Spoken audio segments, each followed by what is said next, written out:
Hi, I'm Emma. I'm a fourth year English and journalism student, and I'd like to do my dissertation on whether news outlets can report on sensitive celebrity legal feuds rooted within public interest without bias.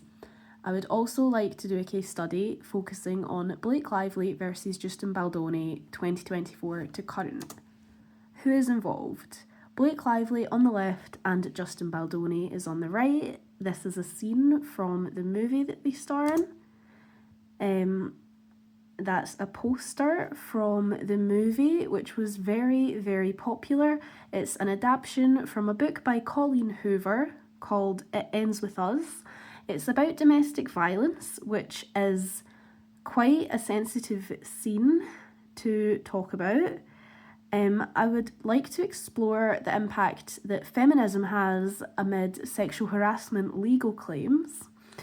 And I would also like to talk about how online articles offered frequent updates about the actors' trials, which sensationalised headings and statements from court, which I feel like introduced the risk of breaching defamation laws and producing inaccurate articles.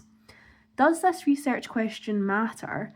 So, high profile celebrity cases can attract public interest.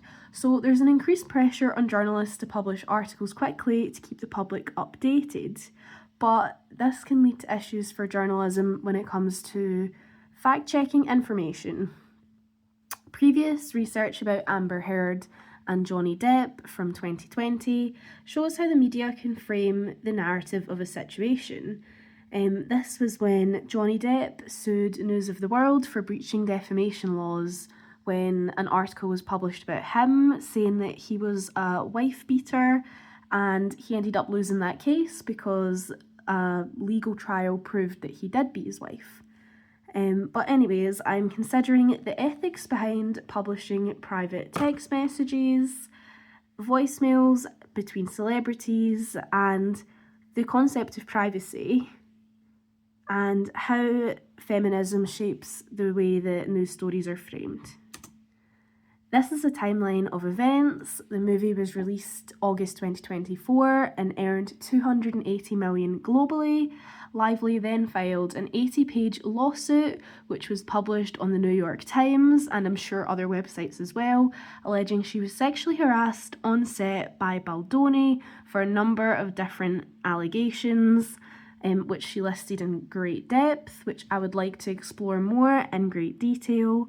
Baldoni then files a major defamation, civil extortion, and privacy counter lawsuit, and sues Lively for $326 million, and sues the New York Times newspaper for producing one-sided articles, which is why I think it will be so important to explore whether news articles create biased or sensationalized articles.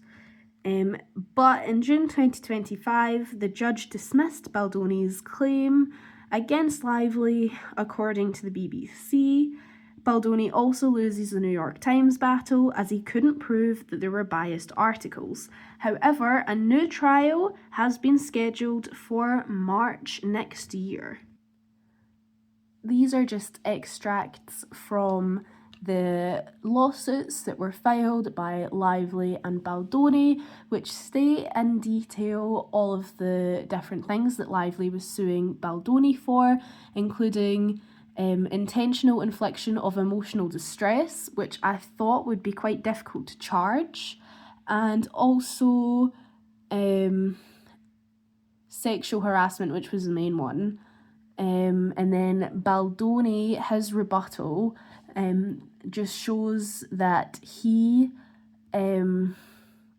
was the producer of the Wayfarer Studios. I still need to look more into depth about the ins and outs from his lawsuit. Does feminism shape narratives from the public? So it was very interesting that everyone immediately went on Blake Lively's side when her lawsuit was first made public. which is interesting to talk about gender representation, and I would like to conduct some qualitative research by creating an online survey to ask the public for their opinion. Are they more likely to support women initially amid sexual harassment claims over men? And do the public need hard evidence, or do they subconsciously favour women in certain situations? Do the public feel that news outlets paint images of a victim and a villain when reporting on high-profile legal cases? I feel that it's so important to look at how editors decide what is publishable when there's legal controversy, especially regarding how journalists handle defamation law.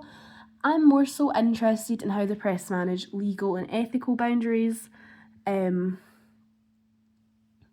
I also think it's valuable to acknowledge that gender and power dynamics often influence media coverage. Whilst I've done some background reading about how feminism and sexual violence in films and television are reported on, this book was not directly related to my case study. There's a long list of subjective reasons why fans found Lively problematic, along with Baldoni, and the public seemed to create their own opinion. Quite quickly, Colleen Hoover herself, the author of the book, commented that she was confused and conflicted.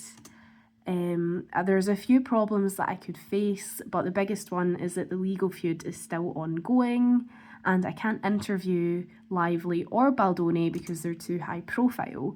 But taking this into account, I have made some progress from class feedback, and methodology-wise, I'd like to carry out a comparative content analysis of around 15 to 20 articles from print and online to examine the tone, legal terminology and publication timing, along with everything else that I've discussed so far.